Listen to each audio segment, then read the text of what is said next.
वीरेंद्र राम, कहने को तो वीरेंद्र राम ग्रामीण कार्य विभाग के प्रभारी अभियंता प्रमुख हैं, लेकिन अपने आप में एक सिस्टम है, अपने आप में कानून है। एसीबी फिलहाल इनकी जांच कर रही है, लेकिन ये जांच सालों से चल रही है और बस चल ही रही है। खैर, भ्रष्टाचार के आरोपों में घिरे वीरेंद्र राम को तोहफे में प्रमोशन मिलता है, लेकिन अब इनके खिलाफ एक पीआईएल हाईकोर्ट पहुंचा है। आपको रिपोर्ट दिखाते हैं। ये हैं वीरेंद्र राम, फोटो देख लीजिए। मन में रख लीजिए, कानून और सिस्टम से ऊपर हैं।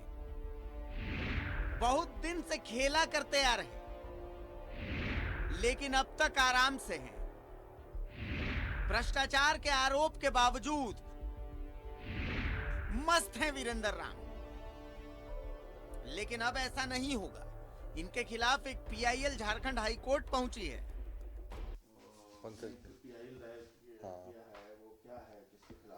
वो ये मामला है कि आरईओ में जो है अपॉइंटमेंट हुआ है इंचार्ज इंजीनियर इन चीफ का, वीरेंद्र राम का, उनके बारे में है।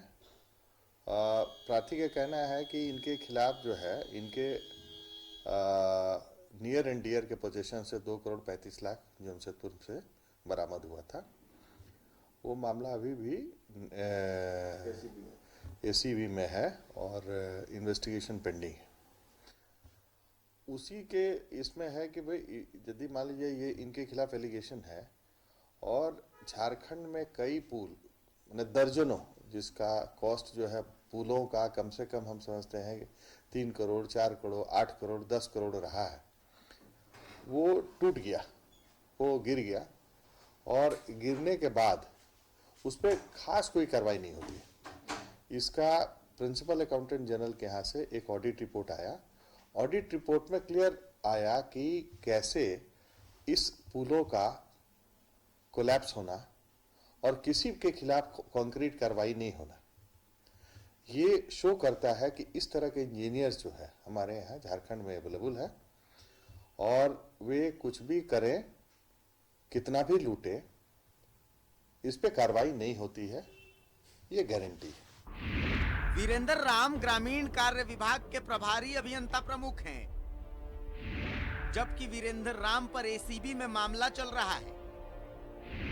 जमशेदपुर में उनके करीबी के घर से विधानसभा चुनाव के दौरान 2 करोड़ से ज्यादा रुपए मिले थे। इसके बावजूद उन्हें किसकी मेहरबानी से प्रभारी अभियंता प्रमुख बना दिया गया? हम लोगों का मांग है कि एसीबी में जो पेंडिंग था मामला वो एक्सपेडाइट हो। दूसरा, जो भी पुल का जो कोलैप्स किया है, पुल दर्जनों पुल जो है टूटे हैं, बह गए हैं एक तरह से, उन सारे पुलों का जो ऑडिट रिपोर्ट में आया है और ऑडिट रिपोर्ट में कहा गया कि उनके खिलाफ कार्रवाई नहीं हुई है, उस सभी के खिलाफ उचित कार्रवाई हो, क्रिमिनल और सिविल एक्शन हो। और जो इंजीनियर, हम जूनियर इंजीनियर एग्जीक्यूटिव इंजीनियर की बात नहीं करते, इंजीनियर इन चीफ या चीफ इंजीनियर जो लोग रैंक के ऑफिसर्स थे, उनके खिलाफ क्या कार्रवाई हुई अभी तक? जब आप सैकड़ों करोड़ के पुल बह गए, आप क्या कार्रवाई की है, ये रिपोर्ट सबमिट करने के लिए ऑनरेबल हाईकोर्ट। जो खुद भ्रष्टाचार का आरोपी है, क्या वो पुल गिरने के भ्रष्टाचार की जांच ईमानदारी से करेगा? आखिर वीरेंद्र राम पर मेहरबान कौन है? वीरेंद्र राम ने एक भी पुल गिरने की जांच में दिलचस्पी दिखाई? अब तय सरकार को करना चाहिए कि ऐसे विवादों से सरकार को बचना कैसे है। रांची से न्यूज़ 11 भारत के लिए शाहनवाज अख्तर की रिपोर्ट। अंजनी, आपने ये रिपोर्ट सुनी होगी, आपने ये सुना होगा कि एक ऐसे शख्स को जिम्मेदारी दी गई है जो खुद दागी है। क्या एक दागी दाग मिटा पाएगा?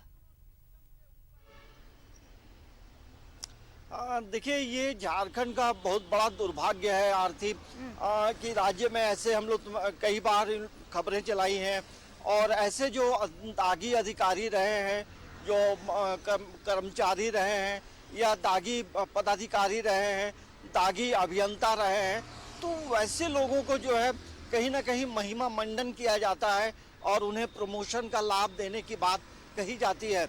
लेकिन इससे क्या होता है, इससे राज्य की जो प्रगति है वो बेहतर तरीके से नहीं होती है और फिर जो है सवाल सरकार पे लगातार खड़े होते जाते हैं। तो हमें लगता है कि सरकार को ऐसे लोगों को चिन्हित करने की ज़रूरत है कि जो दागी हैं, जो भ्रष्टाचार में लिप्त रहे हैं और उनकी मंशा ही होती है, पहली प्राथमिकता होती है कि कैसे धन लक्ष्मी को घर लाया जाए, कैसे धन लक्ष्मी कमाते हुए अपना व्यापार को बड़ा किया जाए। तो ऐसे लोगों को लेकर के जब मामला हाईकोर्ट पहुंचता है, PIL दर्ज होता है, तो आप समझ सकते हैं कि उसमें मामले कितने गंभीर हैं। तो हमें लगता है कि ऐसी चीज़ों को लेकर सरकार को एक लिस्टिंग करने की ज़रूरत है कि अब तक झारखंड के 22 वर्ष हो चुके हैं और ऐसे दागी लोग कितने लोग हैं। तो हमें लगता है कि ये राज्य को जिस तरह से प्रगति करना चाहिए, प्रगति नहीं कर पाया है, तो उसके पीछे ऐसे अभियंता, ऐसे अधिकारी, पदाधिकारियों की मंशा की वजह से ऐसा होता है। आपको याद होगा आरती कि ये कांची नदी का जो पुल है वो बह गया था। तो आखिर कैसे बह गया भैया, इतना बड़ा पुल, और पुल जो है टूट गया। तो झारखंड में कई बड़े बड़े पुल जो है, वो रांची की बात करें, डाल्टनगंज की बात करें या संथाल परगना की बात करें, तो कई जगहों में पुल बह गए, टूट गए और कहीं कहीं ये कहा गया कि चूहे की वजह से जो है पुल धंस गया। क्या चूहे पुल गिराएंगे? तो ये देखिए, जब पुल का निर्माण हो रहा है तो उसकी गुणवत्ता कौन देखेगा? जो ग्रामीण विकास विभाग की बात करें या जो अभियंता प्रमुख रहे हों, उनकी पहली प्राथमिकता होती है कि यदि बड़े बड़े पुल बन रहे हैं, बड़े बड़े भवन बन रहे हैं, तो उनकी गुणवत्ता कौन देखेगा? आपको उसके एवज में लाखों रुपए की सैलरी मिलती है। और ये चीजें बताती हैं अंजनी, ये चीजें बताती हैं कि कैसे शख्स को जिम्मेदारी मिली है उन दाग को हटाने की जो खुद दागी है, खुद उन पर जांच चल रहा है, मामले चल रहे हैं, बावजूद इसके और वो आराम से बैठे, उन्हें प्रमोशन भी मिल रहा है। हैरत की बात तो ये है। चलिए, इस खबर पर हम और भी अपडेट्स बताएंगे। फिलहाल शुक्रिया अंजनी तमाम जानकारी के लिए आपका। और भी खबरें हैं, एक छोटा सा ब्रेक लेते हैं। आप देखते रहिए न्यूज़ 11 भारत।